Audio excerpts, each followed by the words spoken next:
Good evening. Transnational organised crime in the heart of West Africa, North Korea's nuclear cries for attention, and Cyprus's economy on the brink. My name is Rhiannon with ABC News. Drug smuggling, fraud, illegal manufacturing of arms, forgery, human trafficking, blood diamonds. These are just some of the crimes rampant in the region of West Africa. According to the United Nations Office on Drugs and Crime, the perpetrators align along kinship, community, and/or ethnic ties. However, their organization is not permanent, hierarchical, and corporate like mafias. Instead, they are more of a nebulous network operation. Succession and the livelihood of the organization draw upon lineage-based businesses, whereby a younger family member or a trusted individual becomes an apprentice to senior entrepreneurs. This trust is guaranteed because new recruits are required to swear an oath of secrecy on a traditional oracle. Such an oath implies the death of an individual or the individual's family should they betray the group. Foreign correspondent Steve Wachter reporting from Nigeria. Steve, how's the situation in West Africa looking right now? Hi Rhiannon. Tonight we're traveling from Benin to Nigeria, but like you said, there are a wide range of crimes in the region. The biggest of them are drug trafficking, human trafficking, arms trafficking, and fraudulent medicines. Drug trafficking, primarily used to be cocaine going from South America into the region and through there into Europe. And in the last few years, that's back down, and methamphetamines have become a rising aspect of the region's drug markets. It is produced in the region and trafficked and sold in Europe and Asia. Migrant trafficking usually involves the smuggling of illegal immigrants from local countries into Europe, where there is more economic opportunity. However, with the recent economic slowdown in Europe, this has slowed down also.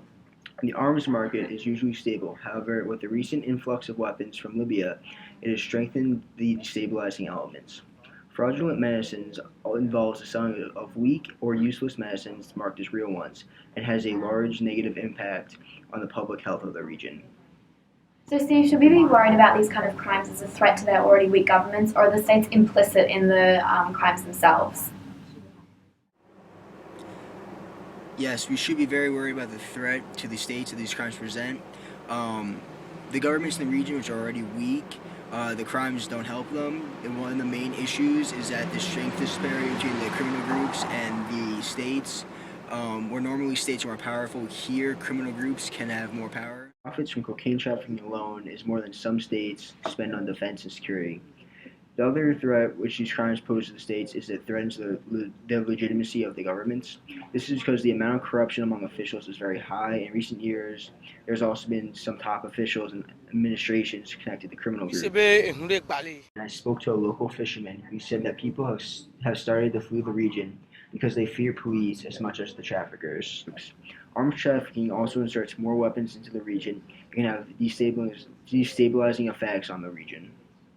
Thanks, Steve, reporting from Nigeria. We're now joined by Camila, Executive Director of the West African Region for Transparency International. Camila, welcome. Thank you. So tell me, are these crimes new? Has it just been since the dissolution of the Soviet Union, or have these crimes been operating under the cloak of the Cold War? Well, these crimes are definitely not new, but the international community started to pay attention to the region in the past few years, mainly due to the changes in the cocaine market. What influenced this change is that, although historically the United States was the world's largest consumer of cocaine, the market in the US has been declining while the demand in Europe has been rising. So why West Africa? Why is it that this place is a fertile playground for these kind of crimes? Well, it's really hard to tell specifically because these crimes are usually not reported.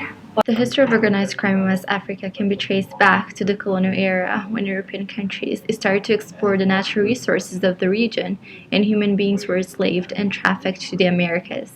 In the 1960s and 1970s, most West African countries started to gain independence and political turmoil shortly followed.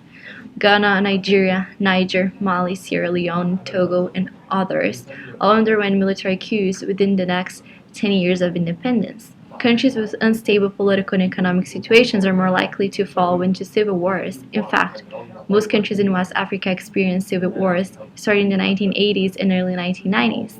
The consequences were many, including the displacement of thousands of people and the increase in the illegal trade of arms, weapons, and drugs. And also the lack of development in the region helped create a culture where it is okay that individuals work both in the private and public sector to be often engaging in illegal activities. Thank you, Camila Bassani of Transparency International. Thank you for having me. Now on to our next story. A woman has allegedly stolen a bag of frozen meatballs where she'd be potentially facing military prison time for her offences.